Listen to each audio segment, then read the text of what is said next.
ভালো না, পরনিন্দা করা ভালো না। কারণ ভাইয়ের আমার বন্ধুরা, আমার রাসূল বলেছেন, আমার আল্লাহ বলেছেন, ইন্নাস সালাতা তানহা আনিল ফাহশাই ওয়াল মুনকার।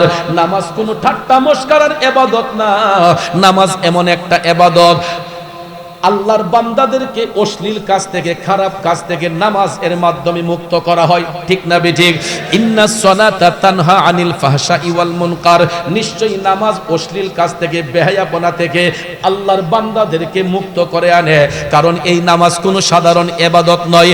আমার নবী মেরাজ শরীফের মধ্যে যাইয়া উম্মতের গুনার বোঝা হালকা করার জন্য এই নামাজ এবং রোজা নিয়ে আসছেন।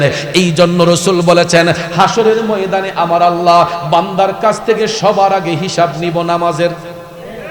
হাসরের মাঠে যেদিন বিচার হবে, সবার আগে আল্লাহ বান্দার কাছ থেকে নামাজের হিসাব নিব। কিসের হিসাব?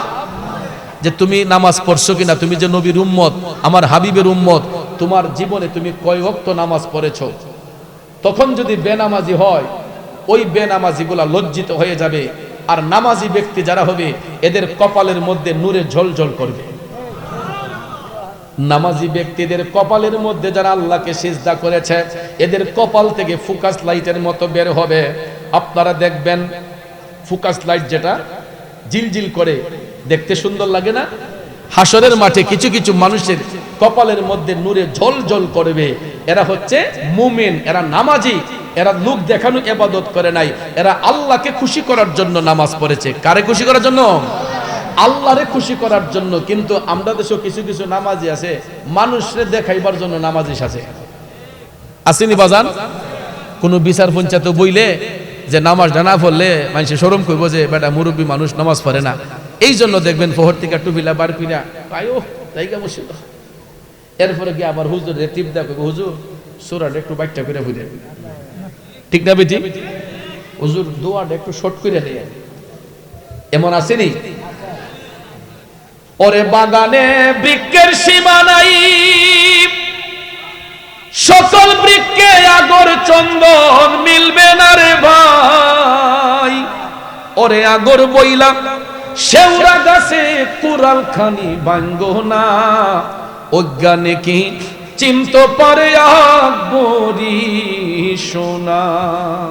বাইরে বাগানে পাখির সীমা নাই, কাকের মুখে ময়নার বুলি শুনছো রে ভাই। ওরে কাকো কালো, কুকিল কালো, আরো কালা ময়না, অজ্ঞানে কি চিমতো পারে আকবরি সোনা। ঠিক না বেঠিক? বাজান আমার, বেঈমান মুনাফিক থেকে সব সময় সাবধানে থাকবেন।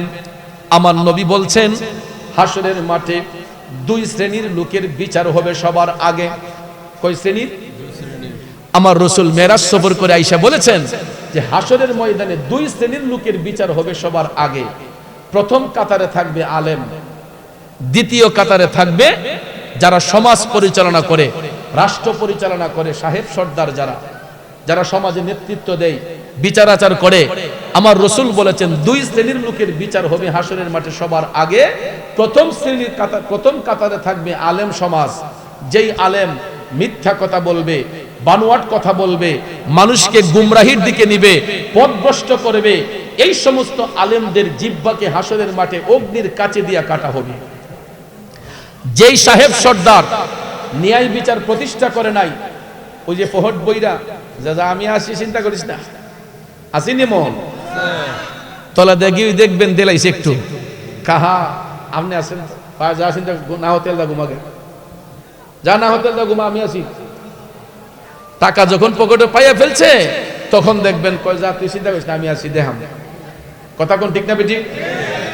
এই সমস্ত লোকগুলার বিচার হবে দ্বিতীয় সারিতে, যারা হারাম খেয়েছে, মানুষের প্রতি জুলুম করেছে, ন্যায়কে অন্যায় করছে, অন্যায় রে ন্যায় বানাইছে।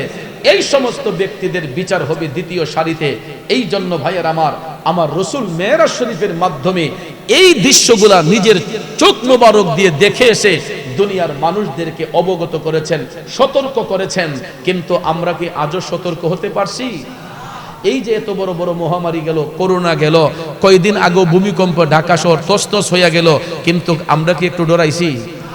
আমরা পাপ করতে করতে আমাদের দিল পাষাণ হয়ে গেছে, অপরাধ করতে করতে আমরা আমাদের দিল দিয়ে পাষাণ বানিয়ে ফেলছি, যেই কারণে একটা মানুষ আরেকটা মানুষকে খুন করতে দ্বিধা করে না, গীবত করতে দ্বিধা করে না, মারপিট করতে দ্বিধা করে না, রাস্তায় গাছ ফালাইতে দ্বিধা করে না, গাড়ি ঘোড়া ভাঙতে দ্বিধা করে না। আছে না নাই? এইগুলা হচ্ছে মানুষ যখন সীমা লঙ্ঘন করে ফেলে, পাপ করতে করতে, জুলুম করতে করতে দিল যখন পাষাণ হয়ে যায়, তখন ওই মানুষ আর মানুষের কাতারে থাকে না, এরা পশুর চেয়ে অদম হয়ে যায়। কথা কোন ঠিক না ঠিক? যেই কারণে আল্লাহ বলেছেন ইত্তাকুল্লাহ, তোমরা আল্লাহকে ভয় করো।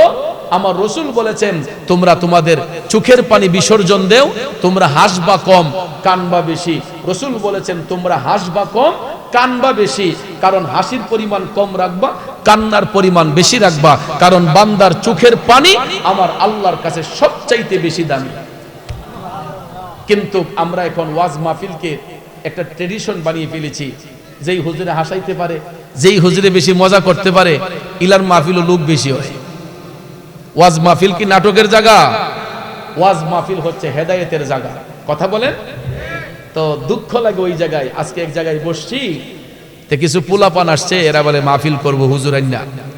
তা আরেকজনে কইতাছে হুজুর এটা বুঝেন না, ওখানে তো ওয়াজও লোক হয় না, পোলাপান্ডি মানুষটি ওই যে দাওয়াত ফাত করতেছে যে হুজুর একটা উসিলা না, কয় আসলে বিরিয়ানি হাইবার লিগা পোলাপান্ডি একসাথে হয়, পোলাপান্ডিতে একটা হ্যাঁ বিরিয়ানি করে বিরিয়ানি পাঠি দিব, তো এই উসিলা একটা ওয়াজ করাইবো।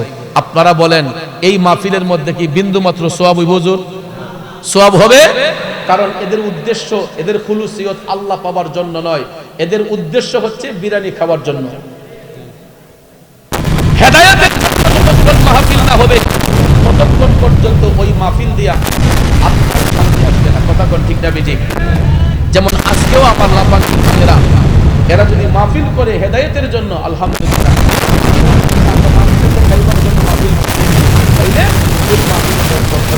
কথা বলে ঠিক না ঠিক? কিন্তু